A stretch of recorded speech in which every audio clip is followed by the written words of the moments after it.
വാർഷിക വിറ്റുവരവിൽ സർവകാല റെക്കോർഡ് രേഖപ്പെടുത്തിയതിന് പിന്നാലെ പുതിയ ഉയരങ്ങൾ കീഴടക്കാൻ കെൽട്രോൺ. കഴിഞ്ഞ സാമ്പത്തിക വർഷം 1056.94 കോടിയാണ് സംസ്ഥാന സർക്കാരിനു കീഴിലുള്ള പൊതുമേഖലാ സ്ഥാപനമായ കെൽട്രോണിന്റെ ആകെ വിറ്റുവരവ്.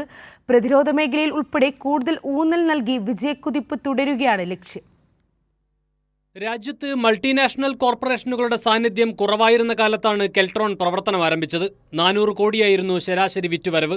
2020-21 അത് 520 കോടിയും കഴിഞ്ഞ വർഷം 645 കോടിയുമായി ഉയർന്നു. കെൽട്രോൺ വിഭാവനം ചെയ്ത മാസ്റ്റർ പ്ലാൻ പ്രകാരം 2026 1000 കോടിയും 2030 2000 കോടിയും വിറ്റുവരവാണ് ലക്ഷ്യമിട്ടിരുന്നത്.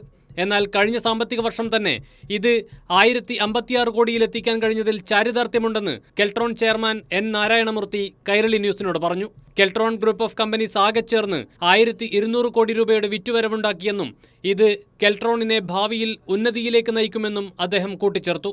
കെൽട്രോണിൻ്റെ സബ്സിഡറി കമ്പനികളായ കെൽട്രോൺ ഇലക്ട്രോ സെറാമിക്സ് ലിമിറ്റഡ് കുറ്റിപ്പുറത്ത്, അതേപോലെ കണ്ണൂരിൽ കെൽട്രോൺ കോമ്പണന്റ് കോംപ്ലക്സ് കപ്പാസിറ്റർ നിർമ്മിക്കുന്ന മേഖലയായാലും ഇതിൻ്റെ എല്ലാം കൂടെ കെൽട്രോൺ ഗ്രൂപ്പ് ഓഫ് കമ്പനീസ് ചരിത്രത്തിലാദ്യമായി 1200 കോടി രൂപ turn over നേടിയിരിക്കുകയാണ്.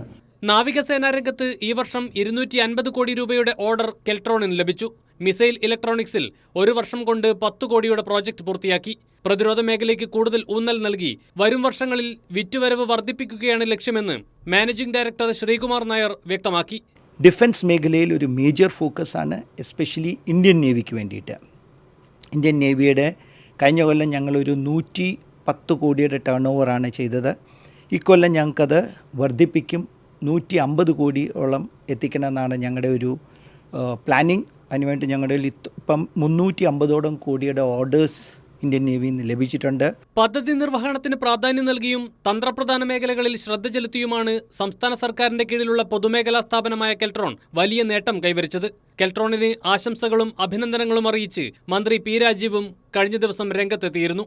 Kairali news, Thiruvananthapuram.